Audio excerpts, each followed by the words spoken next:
इस वक्त की बड़ी खबर का रुख करते हैं और बड़ी खबर दरअसल ये है कि नई आबकारी नीति जारी कर दी गई। इस वक्त की बड़ी खबर, लेकिन नई आबकारी नीति के अंदर कौन कौन से पैरामीटर्स को रखा गया है। आबकारी एक वो महकमा जो राजस्थान की अर्थव्यवस्था में एक मजबूत रीढ़ की हड्डी माना जाता है। ऐसे में नई आबकारी नीति कितनी सरल, व्यापार के लिए कितनी सरल, राजस्व को अर्जित करने के लिए कितनी सुदृढ़, यह अपने आप में एक बड़ा सवाल। लेकिन इस वक्त की बड़ी खबर, नई आबकारी नीति जारी कर दी गई है। इस वक्त की बड़ी खबर, इस नीति के अंदर कितने निर्देशन हैं,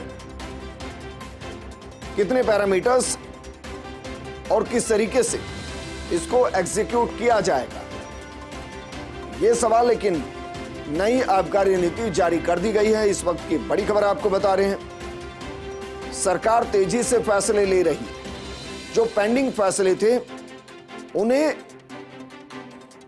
बिना वक्त गवाए धरातल पर उतारने की कोशिश जारी है और उन्हीं में से एक बड़ा फैसला है नई आबकारी नीति, जिसको जारी कर दिया गया है। इस वक्त की बड़ी खबर, नई आबकारी नीति जारी कर दी गई है। हालांकि इस नई आबकारी नीति में वित्त विभाग ने जो आदेश जारी किए हैं उसमें क्या क्या है, मेरे सहयोगी डॉक्टर ऋतुराज जुड़ गए हैं। डॉक्टर ऋतुराज, जरा बताइए नई आबकारी नीति में क्या कुछ खास है, कब से लागू होगी और सरकार का इसके जरिए मकसद क्या है? देखिए, नई आबकारी नीति जारी हुई है। चूंकि सरकार जब बदलती है तो नए सिरे से जो परमिट है और जो लाइसेंस है, इस सब का निर्धारण करती है। और कितने तो पूरी चूंकि ट्रैवल की नीति है और निश्चित रूप से इसमें जो चुनाव की प्रक्रिया प्रारंभ होने से पूर्व जो मदिरा की दुकानें हैं उनका बंदोबस्त पूरा किए जाने के दृष्टिगत जो उपाय किए जाने हैं वो इसमें खास बिंदु हैं।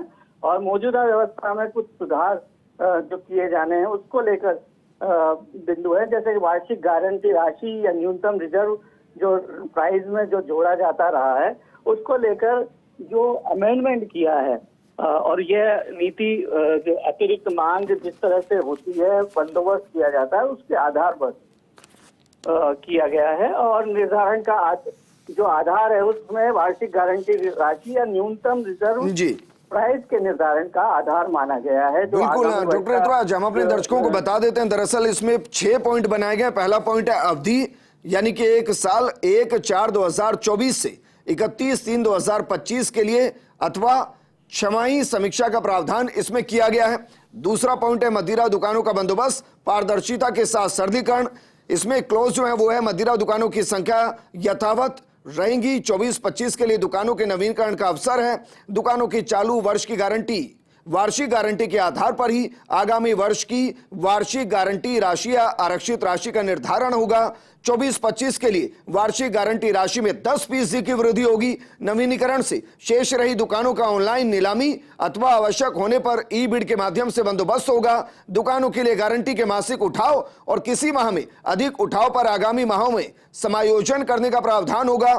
देशी मदिरा की गारंटी में राजस्थान निर्मित मदिरा और इसके अलावा RSGSM द्वारा निर्मित मदिरा के उठाव की वैकल्पिक व्यवस्था होगी। दुकानों के अनुज्ञाधारियों द्वारा अपनी गारंटी पूर्ति करने हेतु अन्य अनुज्ञाधारी को हस्तांतरण की अनुमति प्रत्येक दुकान के लिए 2 गोदाम स्वीकृत करने का प्रावधान किया गया है। ऐसे ही आपूर्ति की व्यवस्था है। प्रक्रियाओं का सरलीकरण है, यानी कि ईज ऑफ डूइंग बिजनेस। इसके अलावा मद्य संयम के नीतिगत निर्देश, अवैध मदिरा पर प्रभावी नियंत्रण। मेरे सहयोगी अभिषेक जुड़ गए। अभिषेक, राजस्थान आबकारी एवं मद्य संयम नीति 24-25 उसके मुख्य बिंदु में पढ़ रहा हूं, लेकिन इन मुख्य बिंदुओं को आप जब पढ़ रहे हैं तो जरा बताइए पहले के मुकाबले इसमें क्या कुछ नया है और उस नएपन की वजह से सरकार को क्या फायदा होगा और जो इससे जुड़ेंगे व्यापारी उनका क्या फायदा होगा?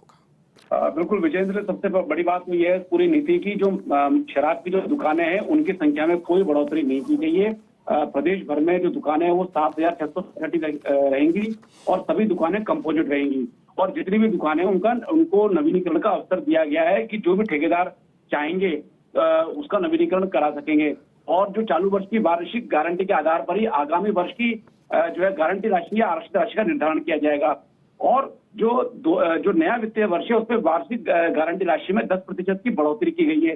इसके अलावा जो नवीनीकरण से जो दुकानें शेष रह जाएंगी उनको ऑनलाइन नीलामी किया जाएगा और अगर जरूरत पड़ा तो ई-बिड के माध्यम से भी उनको अलॉट किया जा सकेगा। इसके अलावा जो मासिक उठाव जो है दुकानों के लिए जो गारंटी के मासिक उठाव है या और किसी माह में अधिक उठाव पर आगामी माह में उसका समायोजन करने का प्रावधान किया गया है। इसकी बड़े लंबे समय से मांग की जा रही थी कि अगर मासिक उठाव में कमी आती है तो उसको आगामी जो भी महीने होंगे उसमें उनको समायोजित किया जाएगा। इसके अलावा देशी मदिरा की गारंटी में जो राजस्थान निर्मित मदिरा है और जो निर्मित है वो उसके मदिरा के उठाव की वैकल्पिक व्यवस्था की जाएगी, क्योंकि जो लाइसेंस होल्डर्स है वो मांग कर रहे थे कि जो देशी मदिरा का उठाव की जो अनिवार्यता है जो फिक्स किया हुआ है उसको किया जाए, तो उसमें एक वैकल्पिक व्यवस्था का प्रावधान किया गया है। इसके अलावा दुकानों के जो लाइसेंस होल्डर होंगे वो अपनी गारंटी पूर्ति करने के लिए जो अन्य लाइसेंसधारी है उसको हस्तांतरित करने की उनके पास अनुमति होगी और हर दुकान के लिए दो गोदाम भी स्वीकृत किए गए हैं।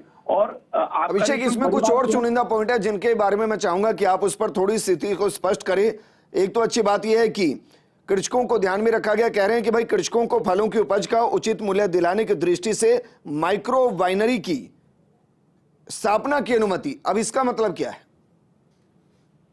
बिल्कुल विजेंद्र, मैं जो पूरे मामला आपको बता रहा था उसमें बड़ी बात ये भी है कि जो इसमें आबकारी शुल्क, जो सबसे बड़ी बात है कि जो आबकारी शुल्क है, लाइसेंस फीस है, इसकी दरों में इस बार की नीति में कोई बढ़ोतरी नहीं की गई है और जो सभी तरह की जो मदिरा है, बियर है, वाइन है, ये इसके जो निर्माता होंगे उनकी लागत वृद्धि की पूर्ति के लिए इनमें बढ़ोतरी का अवसर होगा। इसके अलावा जो बॉटलिंग प्लांट को देशी मदिरा निर्माण के लिए प्रतिवर्ष जो प्रति इकाई 3 लाख बल्क मीटर तक रियायती आयात फीस पर अन्य राज्यों से तय करने की अनुमति दी गई है। तो उसमें कई तरीके नए प्रावधान किए गए। आप जो बात कर रहे हैं, कृषकों को फलों की उपज का उचित मूल्य दिलाने के लिए माइक्रो वाइनरी की स्थापना की अनुमति दी गई है। मतलब जो फलों से जिस तरह से जो वाइन तैयार होती है तो उस तरह के प्लांट्स भी इसमें लगाए जाएंगे। ये भी प्रावधान इस आबकारी नीति में। अभिषेक, शुक्रिया तमाम जानकारी हमारे साथ साझा करने के लिए।